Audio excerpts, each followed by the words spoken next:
Welcome back to the Chips and Salsa Show, the after show, and we have our guest here, Janet Jackson. And as you can see, we even have our banner in the background. The place is popping over here, a lot of guests coming in. And this is your host, Jorge, and my co-host, Alice Mara, and our videographer, Sonia. And we're at Rosita's. You can see the menu has the history of the matriarch of Rosita's. And today they have the special margarita with the American flag and stars. Love the margarita. And she's covering my face. We have pizza, beef pizza here. So kind of like an appetizer. We have to order another one because this one's almost gone. We fly to these. And the chips and salsas are delicious here. They have two variations of salsa, one hot, one mild. I like the mild one. Alice likes the hot one. It's really hot tonight. It's hot tonight. I guess it's hotter some nights than the other. You know, I'm gonna have to taste that. It's tasty. Because I'm going to make Taste it. I'm going to make some hot, so I have to have the hot sauce. Did you introduce Janet Jackson already? Janet's joined us tonight. She did a great job. Just look at the camera. Oh. And then, It says it's all down here. Yeah, but the camera's right here. the mic is right here. Oh, okay. Janet did a great job tonight. She was on two shows. She was on our show. Three shows. Oh, she did Ron's show. Ron Hardy's has a show, Chi-Town. Our show, the Chips and Salsa show. And Revving Up with the Revs. She did 3 shows, 3 hours.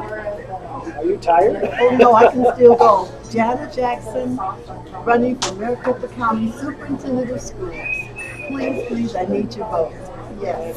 She'll be a good superintendent of schools here in Maricopa County.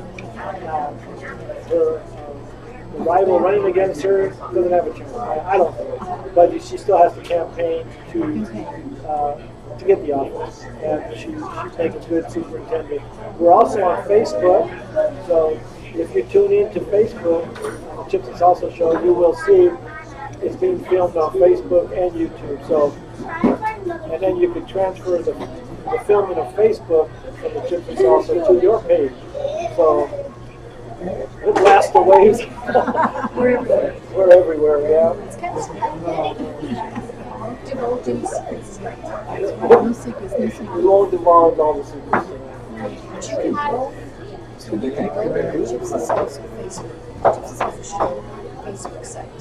You can share where we're talking, So that's what I'm going to do right now. So first I'm going to do Chips and Salsa Show. That's Chips, letter N, and Salsa Show. And I'll just share this with you. I've been pouring so much time. Now, it's Maricopa County, one of the largest counties when it comes to schools. Yes, there are 50 there who did in Maricopa County. So it's a very, very, very lot. In fact, I think there's 4 million people in Maricopa County. So Maricopa County, in many places, is larger than a lot of states. Very, very large. You can the teacher. Maricopa County, just about 3.5, 1, 2, 3, maybe 4 years, close to 4 years. And then we get Northwest North High School. And when you I teach it, it's a subject called physical science, but that's half physics and half chemistry. And so I teach half physics and half chemistry to the 9th grade students. Is that a required course they have to take? In the state of Arizona, there are science courses that are required by years and not by time for subjects. So a student will, most freshmen probably take physical science or biology at North High School. Depends on the high school. And then after that, they have choices of taking environmental science, space science, space science. They can take physics or chemistry. And we have a lot of classes such as AP biology. And then our school has gone to what they call the middle year program, which is a ninth grade IB program. So there are many different levels of science that you can take at a high school level. You have a unique background that you used to work for NASA.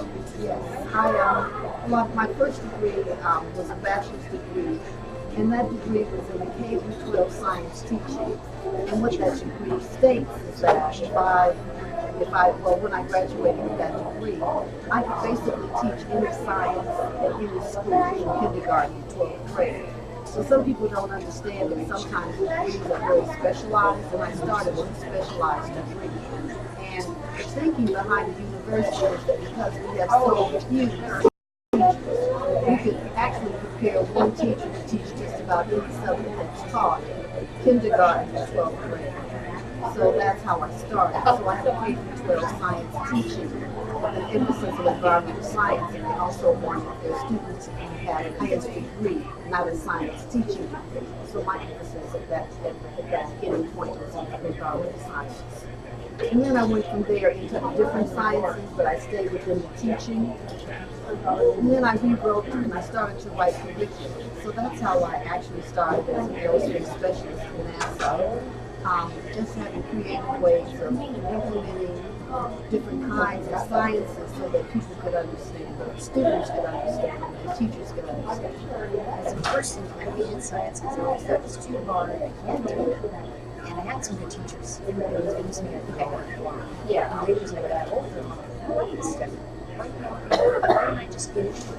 Is it more because of technology and the age of movement? Do you think more kids are interested now in the sciences than before? I think it's just what the teacher develops interest in. In my classroom, I had all kinds of special activities that surround, and I taught in themes. So I mean, if you have a theme, such as in my chemistry, teaching chemistry, if they're making slime, and I'm teaching the scientific method, I mean, it's just what the teacher puts within the curriculum. And the way the standards are written, you can put anything within the curriculum. My second unit I wanted to focus in was a forensic science unit, where the students are trying to discover an alien has been kidnapped. So you have to use the scientific method as a process. So subjects like that become a lot of fun. Right, so I had theme-based. And theme-based learning of science is quite different. When I taught on the reservation, I created a three-dimensional ocean in a classroom. And that from the ceiling to the floor, there was an ocean. So we had a whale tail, because it could not put the entire whale in the classroom, so everything was in proportion. So it was great. We had a great time. So teaching themes is quite different than just teaching on the test. Now, your position that you're running for, explain to our viewers, listeners, exactly what you'd be responsible for your role. Well, there are a couple of things that right now are very hot topics with growth. One is appointments of school board members. Right now, you have lots of school districts that have vacancies for school board members. The reason why that is important is the school board actually allocates what's going to happen in addition. The money is given to the school board. Maricopa County has been given in the past 10 years, past 8 years, over $10 million. That's a lot of money. In fact, I think it's $10 billion. $10 billion. That money goes directly to the school boards. So you have people that are on the school board staff basically are, moms and dads handling checkbooks of $1 million. So when you look at the training that you want to give to the people that are on the school board, you want to make sure that they understand what they are accountable for. Is there any restriction on the school board member? Do they have to live in the district or a certain age? They have to live within their community. So the same as if they were running for an office.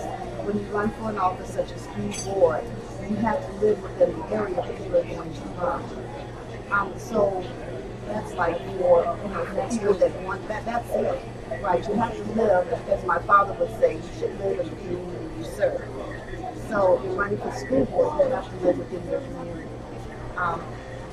Sometimes when you have appointments, the appointments have to be or should be within the community. And it should also be a selection process by the community. People that are in the community vote for people to be on the school boards. I think they should also have a large say in who is appointed to the school board. So right now we don't have that. Currently we don't have that now. The process is totally different, and it's a different process and was established 8 years ago. 10 years ago it was not like that. How do you change, if you wanted to change it, where could somebody do to change it? It's just a process of writing the process, writing the policy. Because as a school board superintendent, you are mandated to take care of your district. So yes, so as a superintendent, it would be rewritten, and it would be rewritten so that it follows mandates of what the community needs. So it's about children, it's about the community, it's not about me. So right now, you have two schools that have members. Yes. If you were superintendent, you would appoint members. That's right. The school members have to be No, You just have that. it depends on your process. It depends on your policy and you write the policy. For me, they would need to. That would be part of the policy. But every superintendent writes their own policy. They have their own policy as to how they're going to govern their office. Would you be under Diane Douglas or you just a separate? Well, in a lot of ways, everyone is under Diane Douglas because she is the superintendent of Arizona. And I think the way it was written, when you have a person who is the superintendent, and that's like the general, and then the 15 counties, they're like her lieutenants. And each one has their own.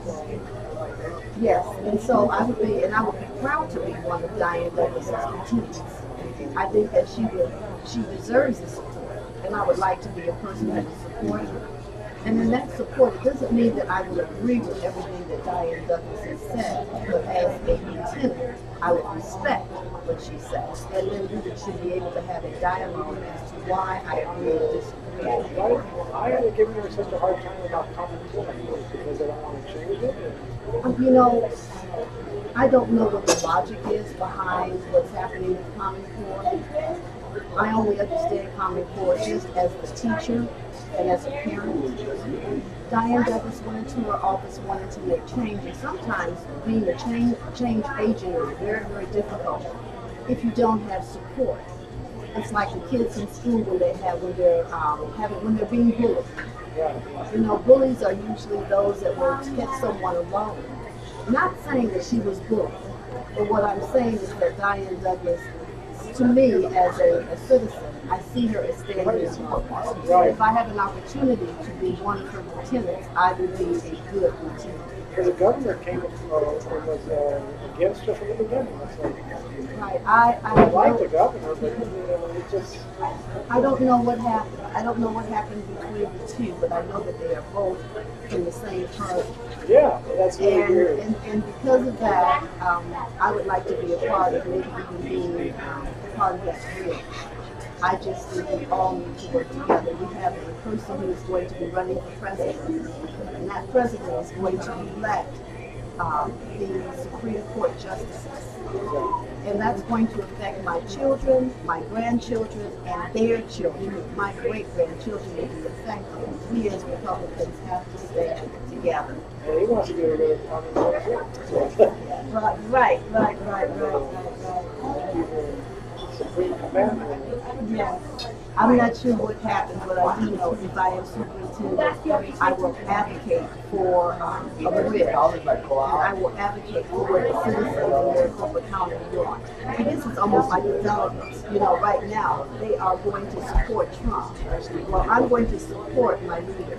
And as long as Diane Douglas is the leader of Maricopa County and the other 14 counties, I will be so and I'll be so for her. Not because she is Diane Douglas, but because she is the superintendent of Arizona. And so as a superintendent of Maricopa County, it would be my duty because people elected her to be their Would superintendent. you get parts of the Common Core and keep it and then I would take whatever is given to me in Common Core and fix it if I had to. I don't even know if that's a mandate. I don't know how long Common Core is going to be, how far it is within the Maricopa County office. I won't know that until I'm in the office. But right now I know that it's there, and how deep it is there, I don't know. What's your plan? So when you're elected, service 1 year, is it a good teacher? Is it a teacher? No, the person in office right now is running for his third term. So it's probably unlimited term. But the purpose in education, just as teachers, you take a position to see how you can be helpful. Once it comes to the point where you're no longer needed, then maybe your skills will go elsewhere. So it would just depend on how you're needed and then how much change you'll be able to implement. So in this position, I would take 4 years at a time. I would see how much, and a lot of times when you get into a position, the first year is a year of learning. And then the second year you see where the changes need to be made. You don't want to change something that's working, but we do want to fix what's broken. That's a good line. Thank you. In Maricopa County, how many students do we have?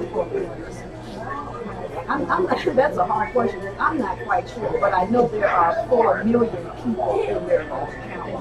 When we start talking about the children, we're sort of separating them. We have children that are in the middle school. I'm sorry, we have children that are in charter schools, private schools, home schools, public schools, religious schools. So you have so many children with so many privates. It's real hard for me to be able to say how many children will I be responsible for. Right. So it would be all children in Maricopa County. Now there's some agencies, there's some organizations such as the homeschool moms. There's some homeschool moms that don't want interference. They want to follow their own curriculum. And there's some homeschool moms that want to be able to use the facilities of what we have in our public school system. So when you think about the students that you're servicing, if there are 4 million people in Maricopa County, I would say that at least 1/3 of that 4 million would be represented in children. But, I'm not sure.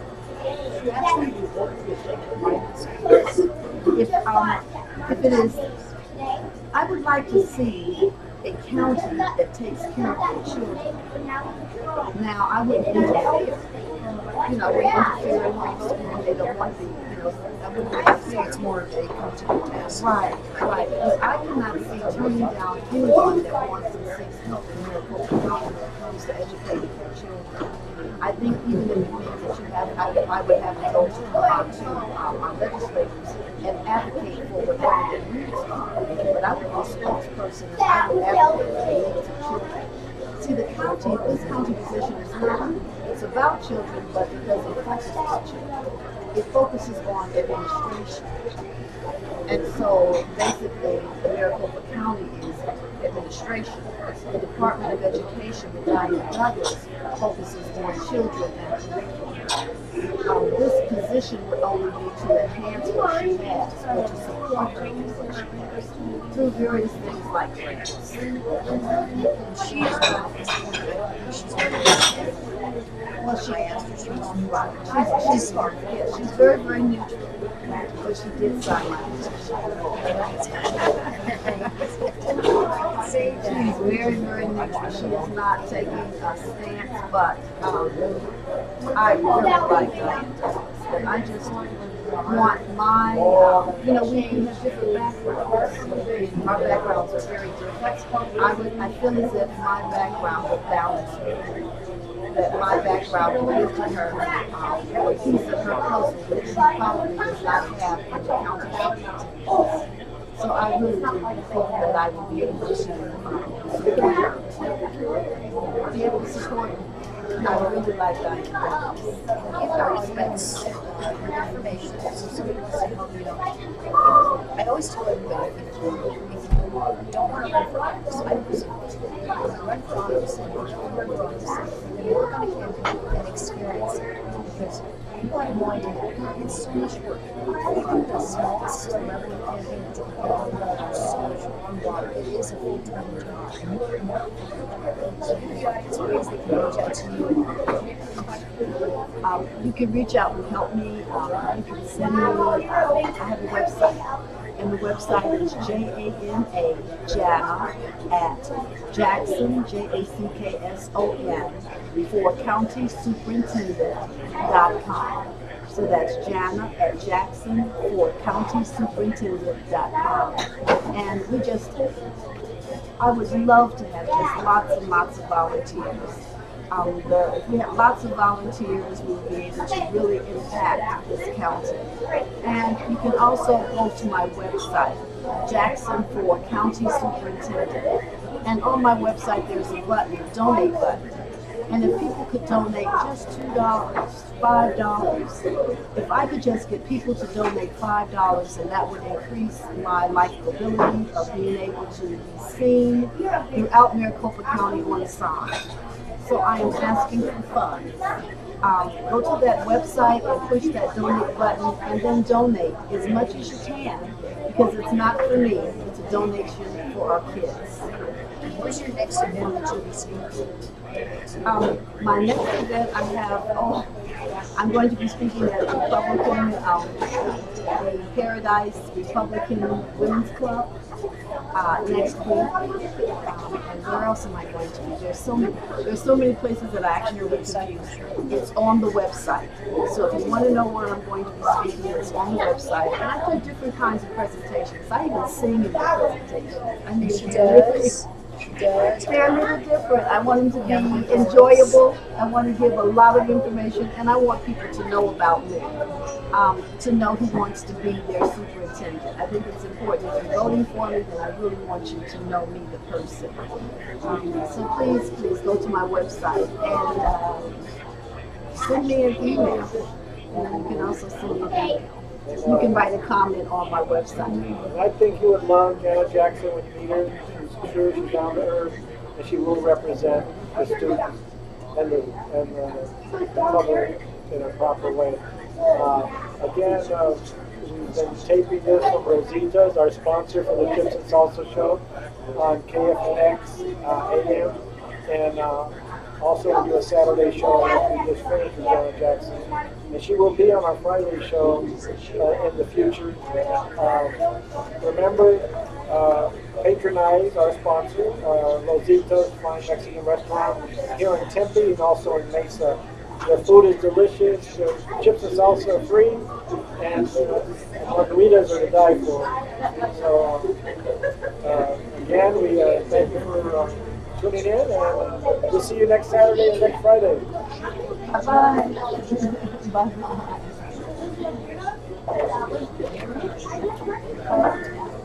After the show.